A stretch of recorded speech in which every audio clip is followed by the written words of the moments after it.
this is Peggy for LostCoastStampers.com, and today I'd like to show you how I got the background on this card, and then these awesome trees is a stamp that I got from Lost Coast. Let me show you how I do that. Now what I'd like to use tonight are some of the distress inks. I'm going to use several. This one's a tumbled glass. One of their newer ones called Wild Honey, one of my favorites right now. The Bundled Sage, which is a nice green color, and the Pumice Stone. And we're going to blend those together on a simple piece of cardstock. Once I do that, let me bring this in so you can see, I'm going to use this stamp, and it's just called Trees Background. So if you go over to LostCoastStampers.com, you can order this, and Linda will get that right out to you. Let's start by coloring our paper.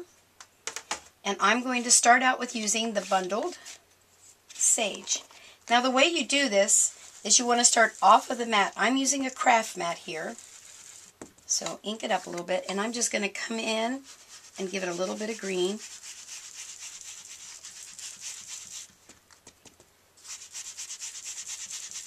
Just like that. Let me show you. If you come right in on it, you're going to get lines, and you don't want lines. Let me bring that up so you can kind of see. You don't want to see these lines. You want more of a swirl look to it, so it looks more like nature. So there's that little color. The other thing I want to tell you about your distress inks is you want to make sure to cover them up because they will dry out quick. Alright. And I must add a little bit of this.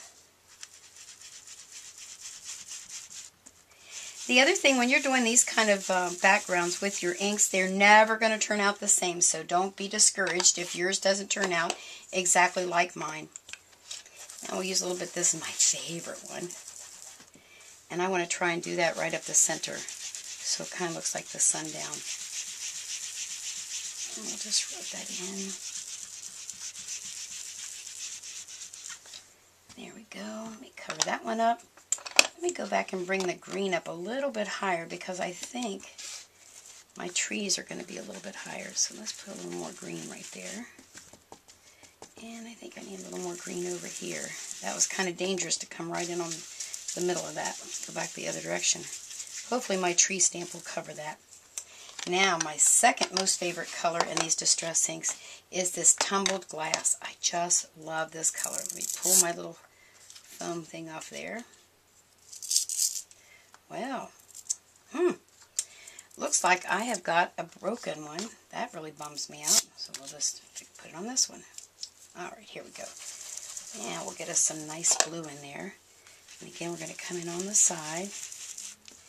And I'm going to go over the top of that orange a little because I want you to be able to see that there's a sky there. Now, there's another technique that's out there that people use, the brayer. I'm not as good at the brayer just yet. Maybe I will someday. But right now, it's not where I'm the best.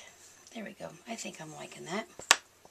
Alrighty, let's move those out of our way. Then we're going to bring in our stamp. And I'm just going to use some dark brown ink here.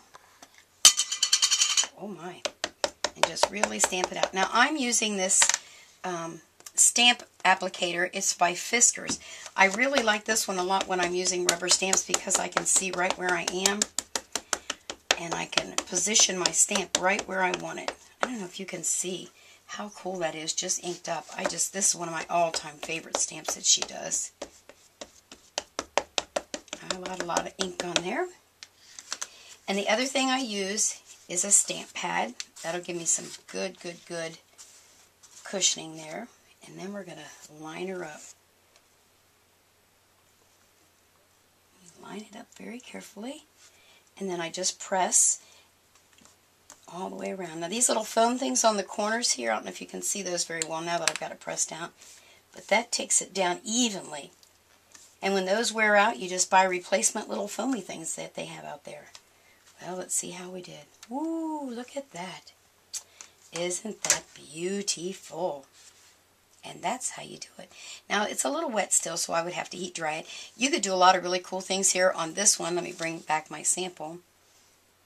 I stamped a verse right in the center and added a little brad down here of a little dragonfly. So you could do that. Or you could trim this down and back it on the brown just like I did. Look at that. You know what? Let me just bring in my cutter here real quick. And let's cut that down so you can get a better view of that. This is my Tonics cutter. I love my Tonics cutter. Of course, I love all my tools, or I wouldn't use them, I guess you should say. Oh, I didn't quite get enough off the top there. Let me take that back. There we are. And then what I do, most of the time anyway, I'll use this one. I like to edge the edges of it just to give it more of a finished look.